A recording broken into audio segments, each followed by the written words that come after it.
Welcome back to to- Welcome back to We Are Family. Weird. Weird family.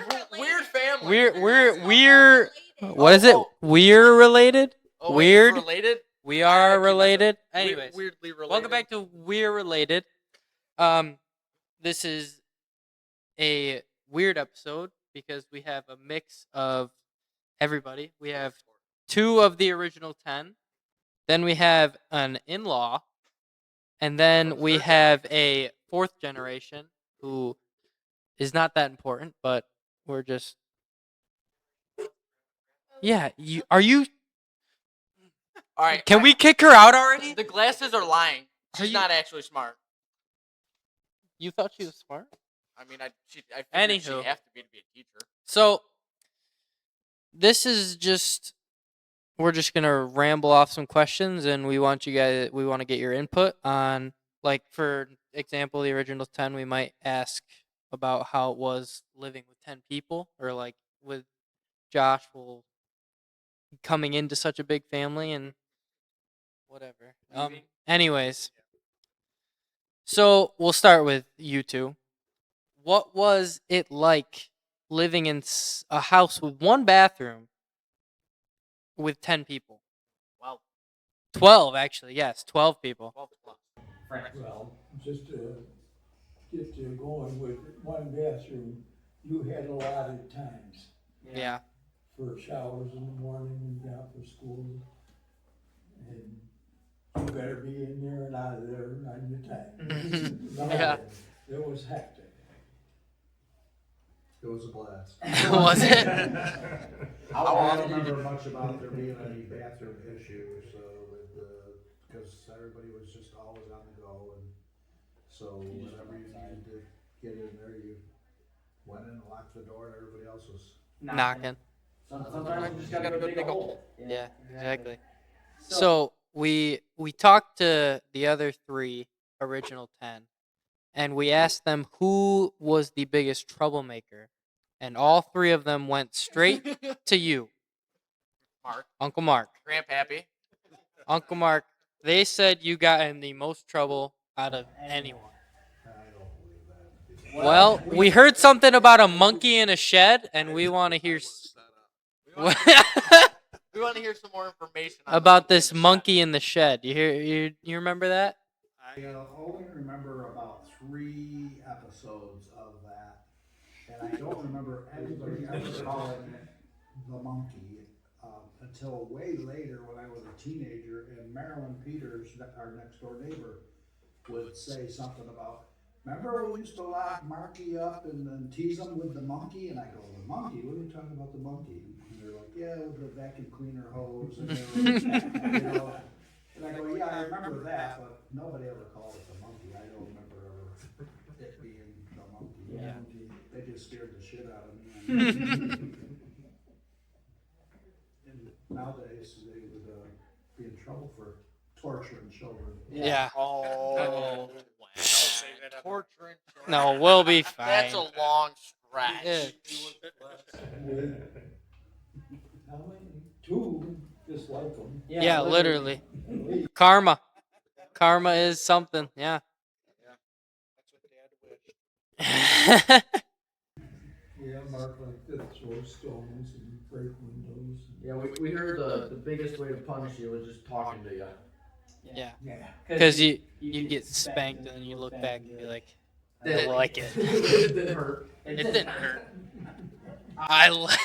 Sorry. That was a bit too far on my part. Hey, you never know. You never know. So we all know in the family that most of the original 10 boys are handsy, like they know how to work on things. And all right, what would you say? What would you hands-on? hands-on? Hands-on. So out of the boys, who would you say is the least hands-on and doesn't really know how to work with their hands, or like fix a engine or other now and then, swing a hammer? Oh, yeah. Yeah. We all worked different things and, That wasn't the question. home work, I mean, I Yeah. worked as an auto mechanic for a couple of years out of high school. Buster was in the Air Force, was a B-52 mechanic. Mm. Jim worked with Dad when Electrician. We're all jacks of all trades, but Yeah. masters of none, so. Fair enough. But if you had to call one, Who was the least? Who was the who was least- like the bottom of the stack? If Yeah, you had start to the drama. Spill the tea. Spill the tea. I mean, Grandpa, you gotta have something to say. They were talking about locking you in the shed, Maybe so. Buster and Jim, I don't know that Jim, So Jim was an electrician, but. yeah.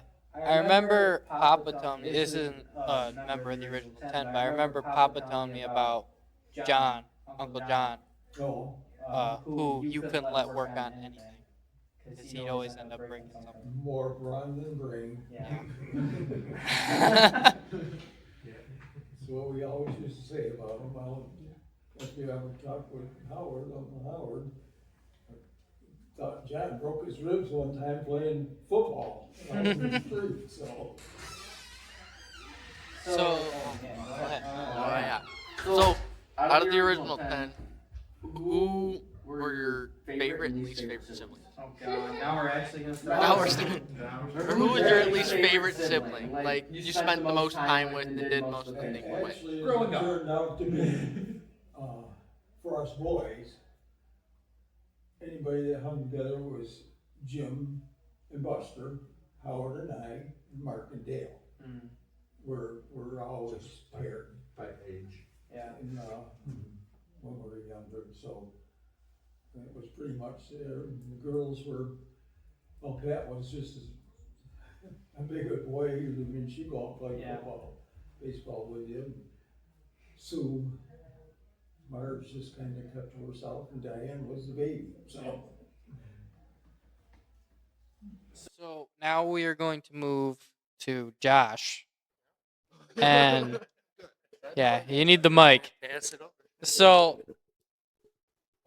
tell me what it was like coming into this massive family, and tell me, was it overwhelming, or what was your first reaction? at first, I thought, no big deal. I come from a very small family.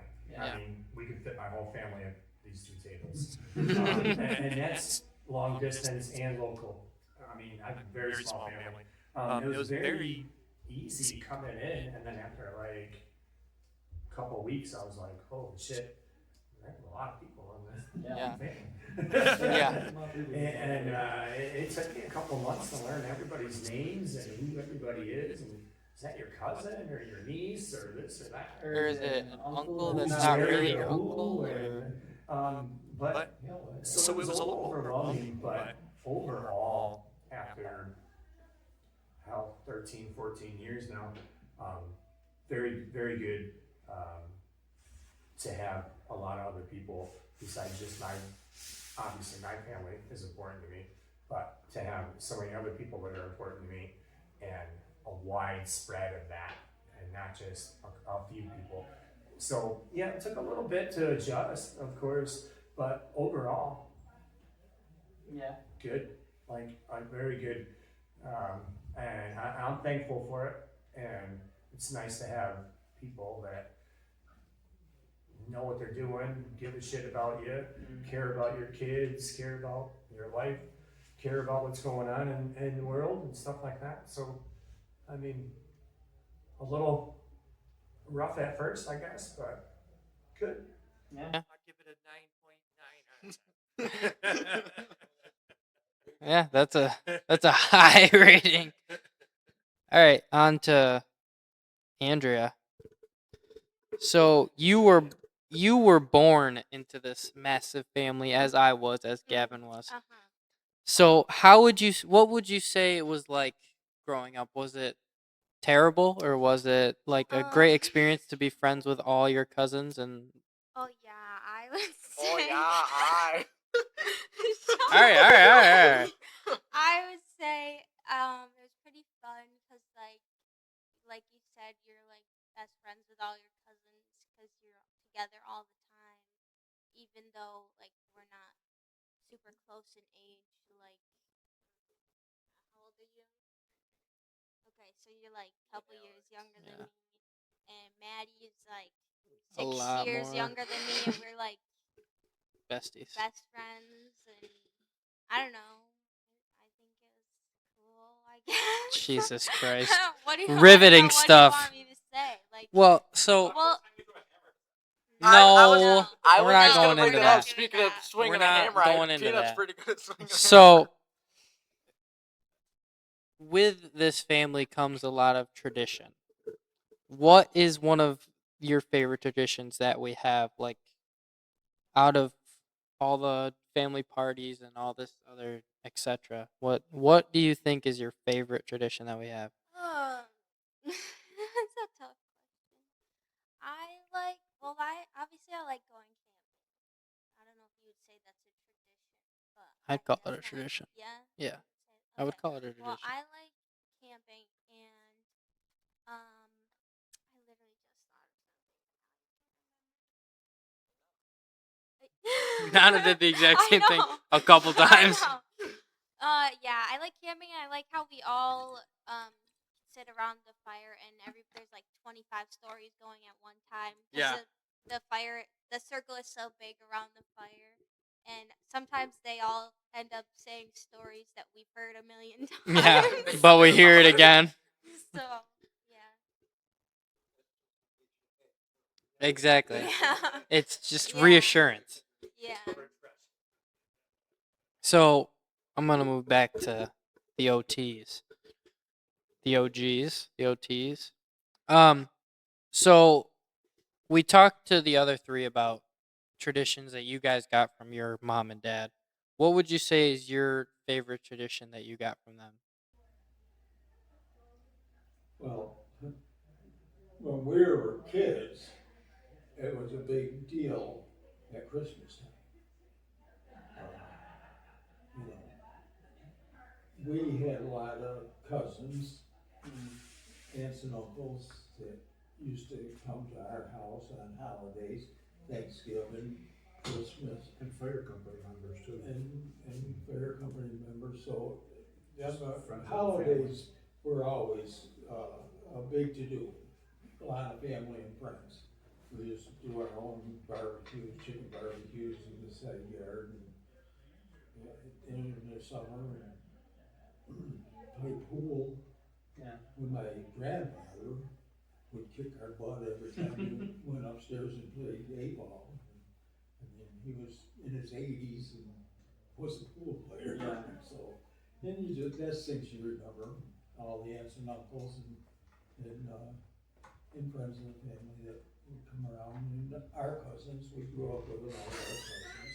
And also, that was the kickoff to me wanting to do the eggnog parties that Yeah. we do, which has turned into A big 40 plus year of me hosting it. But that dates way back. The original was 1956, and that was at my parents' home around the kitchen table.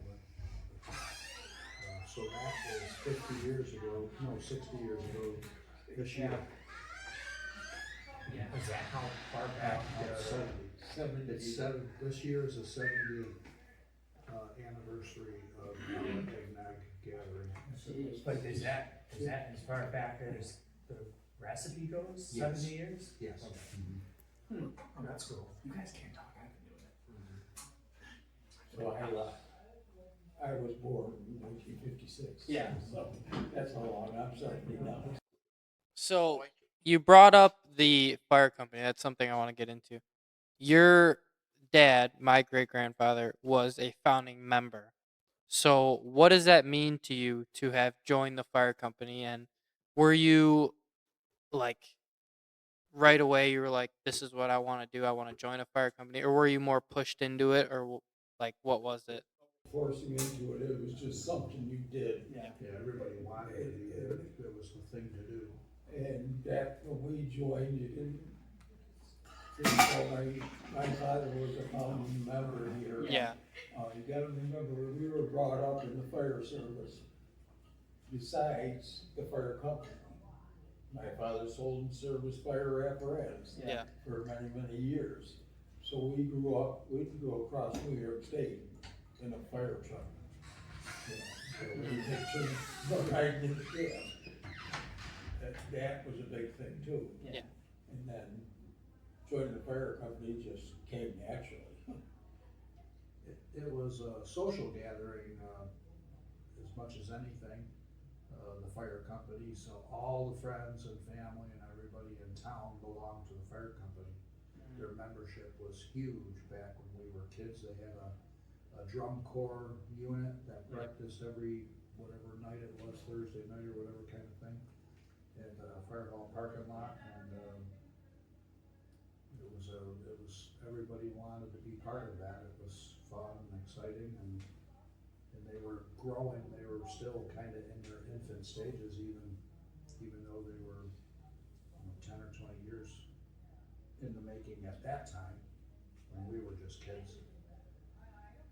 But we all wanted, we couldn't wait. Yeah. So both of you guys have held positions in the fire company. You were a chief and you were an assistant. Yep, and you were an investigator. Did you feel it was important for your kids to join and be a part of that tradition of being a fireman or just being a part of the company? My son, joined when he turned 18 and he was still in high school and whatnot, but then he went in the service and stuff. And now he actually, when he was in Texas, became a professional firefighter, paid firefighter. And, but he's just, now he's in Kansas and he's got away from it. Patrick joined, when him and Julie got married and was, and, Julie belongs to the auxiliaries. Yeah. I mean, it's just, I've never pushed anything on them, but other than It's just if always you're gonna join and be active. I feel the biggest push was like watching our fathers do it. That's the biggest push, is wanting to be like them. And so we just pushed ourselves to do it.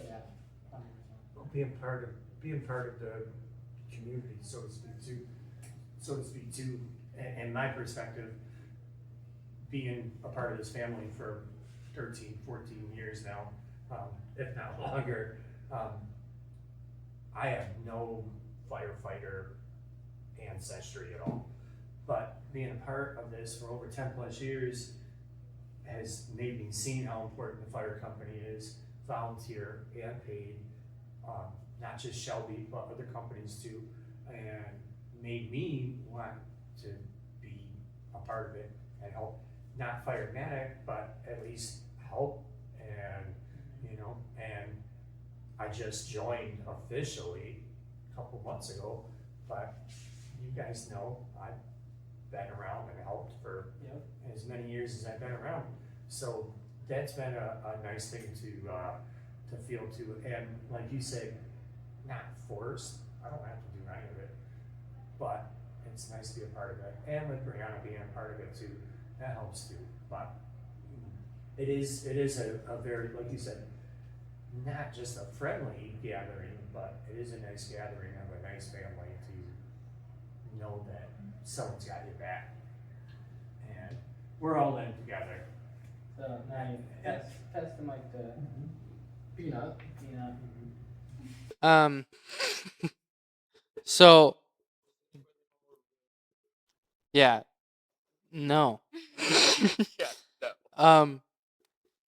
So being a part of this big family and everyone is part of the fire company, did you feel like it was a necessity that you had to be a part of the fire company? And being that your dad is in the fire company and your grandfather's in the fire company and your oldest brother is part of the fire, your two oldest brothers are part of the fire company. Did you feel like you had to, or was that like a thing you really thought like, I want to do this? Like this is Well, first I felt like I had to because everybody else is doing it, and it's just kind of like so you're what just you you're do. just not your own person. No, That's what you're shut up. saying.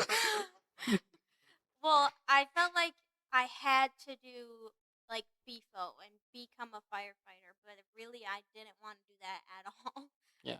So some people kind of like pushed me to do that, and it was not the best experience for me. It's not for but everyone. so but then this past year I switched to non-firemedic because it wasn't for me, and I feel a lot less pressure because now I don't have to go to calls or do any of the trainings.